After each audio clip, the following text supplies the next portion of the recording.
उनका जो प्रोपेगेंडा है कि कश्मीर में everything is normal, all is well, हमारा कहना था ऑल इज़ हेल।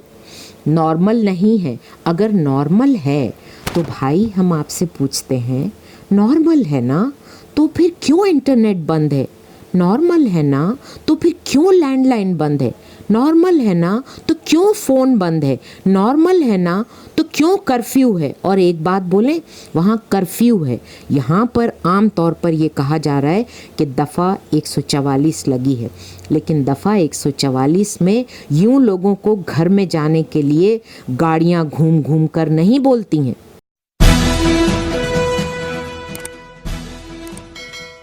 अस्सलाम वालेकुम रहमतुल्लाह। मैं हूं शम्स तबरेज़ कासमी और आप देख रहे हैं मिल्लत टाइम्स। कश्मीर में कर्फ्यू लगे हुए 24 दिन मुसलसल हो चुके हैं। वहाँ फ़ोन बंद है, इंटरनेट बंद है। कश्मीर की क्या सूरत हाल है, वहाँ के लोग किन हालात से दो चार हैं, इसकी कोई ख़बर नहीं मिल रही है। जो लोग ख़बर दे रहे हैं वो सरकार के लोग हैं, सरकारी मीडिया है, जिन पर भरोसा बिल्कुल नहीं किया जा सकता है। जो आज़ाद लोग हैं, खा अपोजिशन के लीडर हों या मीडिया पर्सन हो, उन्हें जाने नहीं दिया जा रहा है। ऐसे में कुछ लोग वो हैं जो बहुत खामोशी के साथ कश्मीर गए हैं, उन्होंने हालात का जायज़ा लिया है और फिर वो श्रीनगर से दिल्ली तक पहुँचे हैं। उन्हीं में से एक ग्रुप जो कश्मीर गया था, उस ग्रुप की उन्हीं में से एक ग्रुप जो कश्मीर गया था उनमें शामिल है मैमूना मुल्ला। वो आज हमारे साथ हैं। हम उनसे बातचीत करते हैं कि कश्मीर की क्या सूरत हाल है, वहाँ उन्होंने क्या देखा है। इंटरनेट फ़ोन बंद हो जाने के बाद, कर्फ्यू लग जाने के बाद कश्मीर की आवाम किस तरह की सूरत हाल का सामना कर रही है। मैम, आपका मिल्लत टाइम्स में बहुत स्वागत है। अब कश्मीर गई थी तो कश्मीर में आपने क्या देखा? कश्मीर में हमने ये देखा कि मौत का सन्नाटा छाया हुआ है और देखकर बहुत अफसोस हुआ।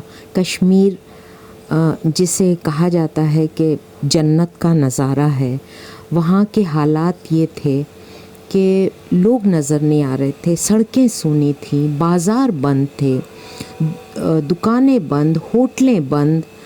कैसे लोग जी रहे होंगे? कुछ चंद एक मेडिकल स्टोर्स खुले थे, तो हमें देख के बड़ी हैरानी हुई। चंद एक ATMs खुले थे।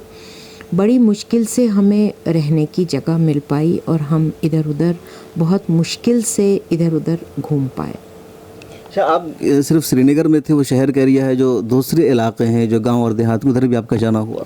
जी हाँ, हम श्रीनगर में 2 दिन हमने दौरा किया श्रीनगर का और अलग अलग इलाक़ों में गए। उसके अलावा एक दिन हम बांदीपुरा गए, सोपोर गए और दूसरे दिन जो कि बकरीद का दिन था, उस दिन हम अनंतनाग, शोपियां और पैम्पोर गए। तो आपने वहाँ क्या देखा? लोगों का एक दूसरे से कुछ रब्ता है ना? बिल्कुल घरों में बंद है, घर से बाहर नहीं निकल पा रहे हैं। वो खाने पीने की चीज़ें वो कैसे मार्केट से लाते हैं?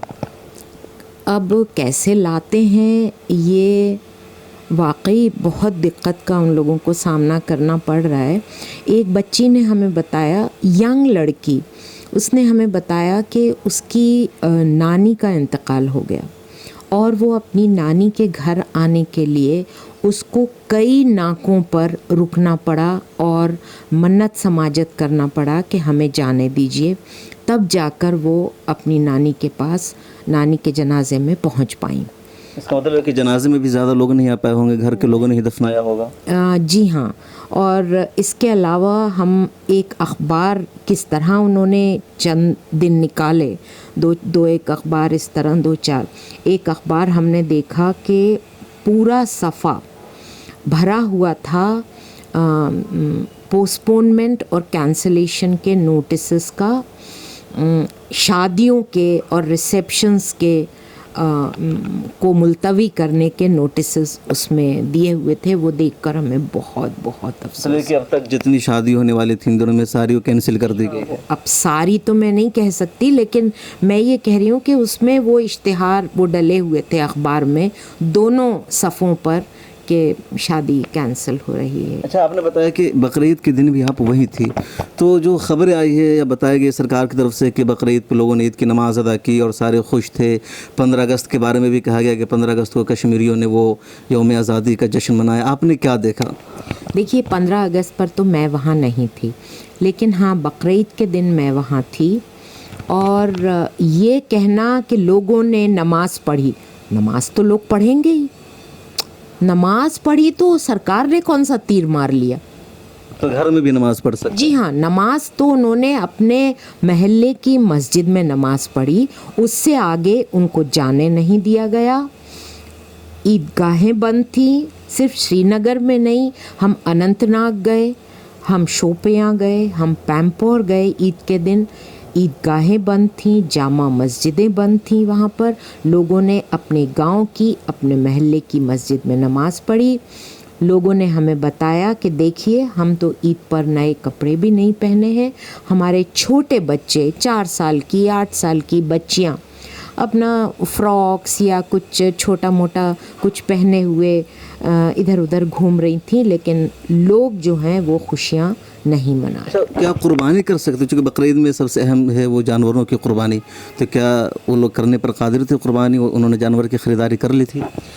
कुछ लोग कर पाए, कुछ लोग नहीं कर पाए। और हमने देखा कई लोग जो बेचते हैं वो मतलब भेड़ वगैरह, वो उनके बिके भी नहीं, ये भी देखा। लेकिन हाँ, कई जगह कुर्बानी हुई, लेकिन जिस तरह हर साल होती है, उन्होंने हमें बताया कि जिस तरह हम हर साल कुर्बानी करते हैं, इस साल वो नहीं हुई, क्योंकि जश्न भी नहीं हुआ। अच्छा, ये बताइए कि एक खबर है कि जो भी कोई आवाज़ उठा रहा है, प्रोटेस्ट कर रहा है, उन्हें फ़ौज गिरफ़्तार कर रही है, सरकार गिरफ़्तार कर, तो ये क्या मामला है? वाकई मुख्तलिफ़ जगहों पर गिरफ़्तारी हो रही है, उन्हें जेल में भेजा जा रहा है? देखिए, बात इससे थोड़ी सी मुख्तलिफ है। जहाँ पर प्रोटेस्ट नहीं भी हो रहे, वहाँ भी हम तो इतनी जगह घूमे, हमें लोगों ने ये बताया कि करीब करीब हर गांव से 2 लोग, कहीं से 4 लोग, कहीं से 8 लोग, 12 लोग, इस तरह से हर गांव से लड़कों को पकड़ कर ले गए हैं। कहाँ ले गए किसी को नहीं खबर, कहाँ रखा है किसी को नहीं खबर, कोई FIR नहीं, कोई कागजी कार्रवाई नहीं। बस ये है कि उनको लेकर गए, उनमें से कुछ छूट गए, कुछ नहीं छूटे हैं। तो आप सोचिए हालात कितने सीरियस हैं कि मान लो कि वहाँ पर कोई कस्टडी में खुदा न खास्ता किसी की मौत भी हो जाती है, तो जो गिरफ़्तार करके ले गए हैं या आर्मी या पैरामिलिट्री फोर्सेस, वो तो अपनी ज़िम्मेदारी से मुकर जाएंगे, क्योंकि कोई कागजी कार्रवाई नहीं है, किसी को नहीं पता कि बच्चे गए कहाँ हैं। अच्छा मैम, अब तक जो कश्मीर पर सियासत हो रही है, कश्मीर के बाहर के लोग बोल रहे हैं, उनकी आवाज़ें हमें सुनाई दे रही है कि सरकार ने सही किया या गलत किया। जो कश्मीरी है, वहाँ के जो शहरी है, उनसे आपकी मुलाकात हुई तो 370 को लेकर वो क्या सोच रहे हैं? अभी कर्फ्यू लगा हुआ है, वो बोल नहीं सकते हैं, प्रोटेस्ट नहीं कर सकते, लेकिन उनके मन में क्या है कि उन्होंने फैसले को मंजूर कर लिया है या फिर अगर जब मौका मिलेगा तो प्रोटेस्ट करेंगे?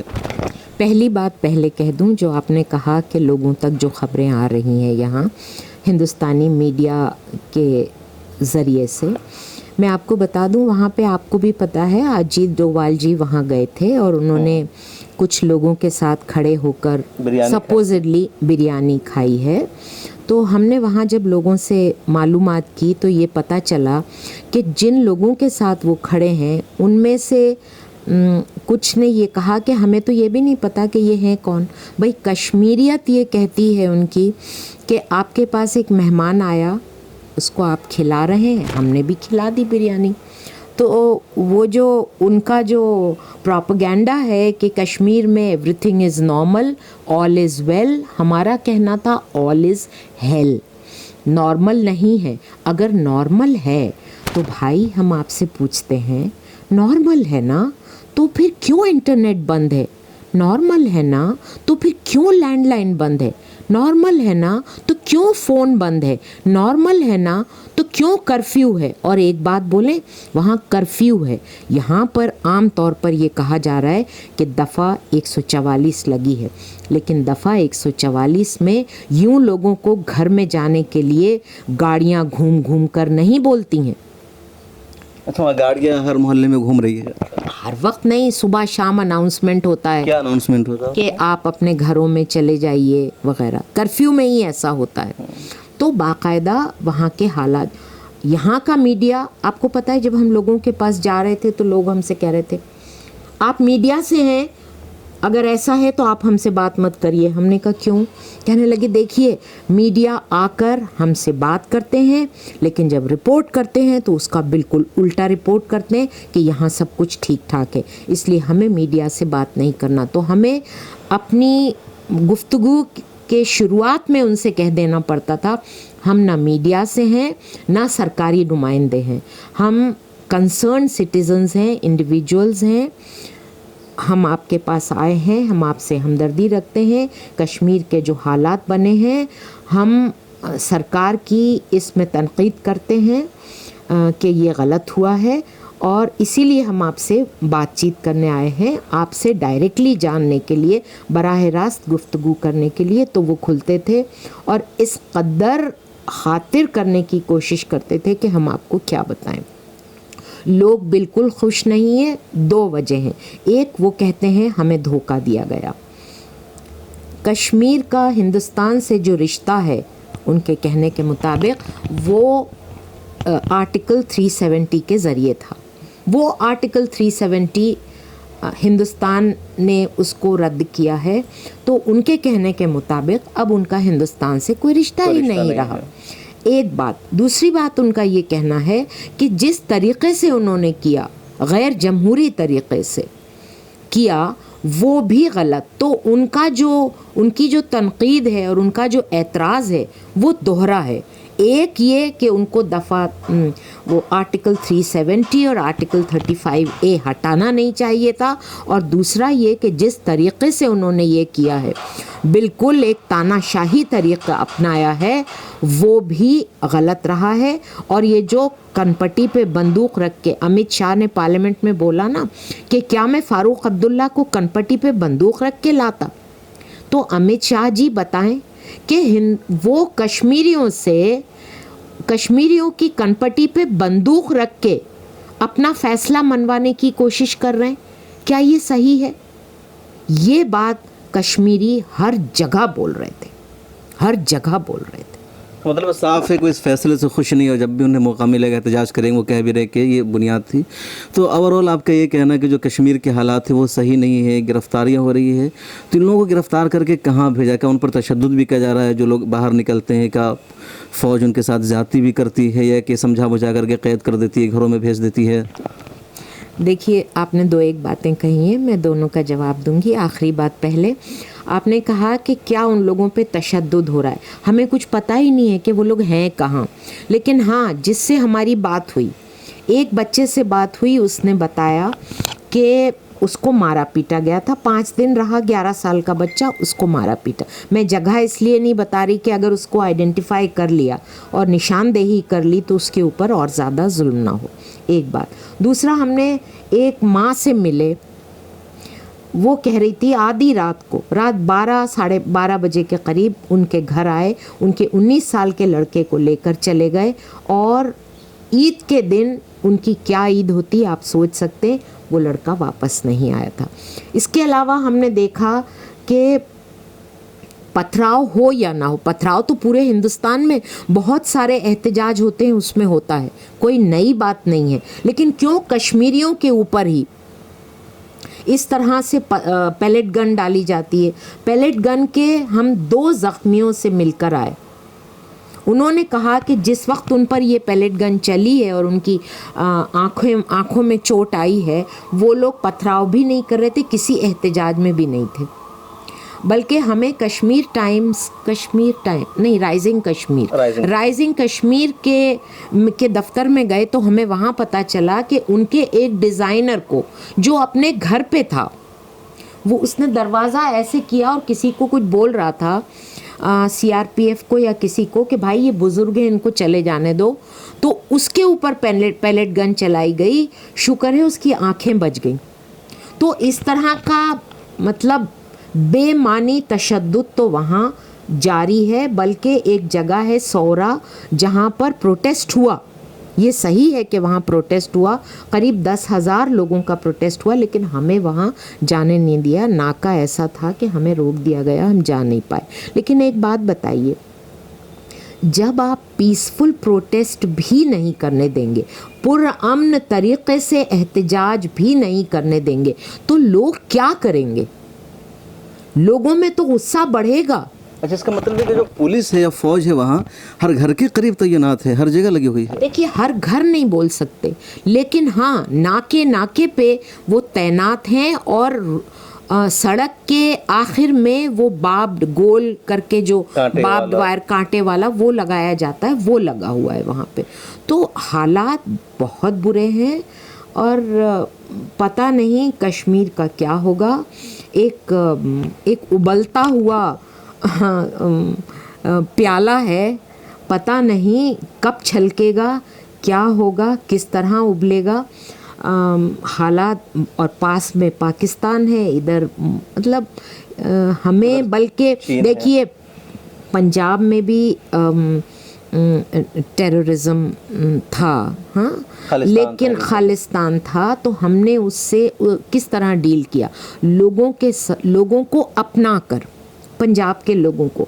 क्यों हम कश्मीर के साथ ये नहीं कर पाए, और अब तो और भी ज़्यादा क्यों नहीं कर रहे, क्योंकि हमारी सरकार जो है, आज की हिंदुस्तान की सरकार कश्मीर के मसले को कम्युनलाइज कर रही है, फ़िरका वाराना रंग देकर कश्मीर के हालात को और बदतर बना रही है, और वहाँ का वो डेमोग्राफिक प्रोफाइल जिसे कहते हैं, उसको चेंज करने के, उसको बदलने के दर पे है। इसके क्या हालात बनेंगे और किस तरह मतलब आगे क्या होगा, ये तो वक्त ही बताएगा। लेकिन हाँ, तशद्दुद बहुत हो रहा है और ये सरकार बेरहमी से कश्मीर के लोगों के साथ, मतलब वहाँ के लोगों ने मैम ये मान लिया कि सरकार ने हमारे साथ धोखा किया है। अभी पाकिस्तान उनकी लड़ाई लड़ रहा है, आवाज़ उठा रहा था, उनको लगता है कि हमसे गलती हुई, 47 में हम हिंदुस्तान के साथ मिल गए, हमें पाकिस्तान के साथ जाना चाहिए या आज़ाद रहना चाहिए। देखिए, पाकिस्तान, उनका साफ कहना है कि हमने पाकिस्तान के साथ नहीं, हिंदुस्तान के साथ आने का फ़ैसला किया था, क्योंकि इसी में कश्मीर की बहबूदी थी। वो लोग ये नहीं कहते कि हमें पाकिस्तान के साथ चले जाना चाहिए था, ये हमसे नहीं कहा उन लोगों ने।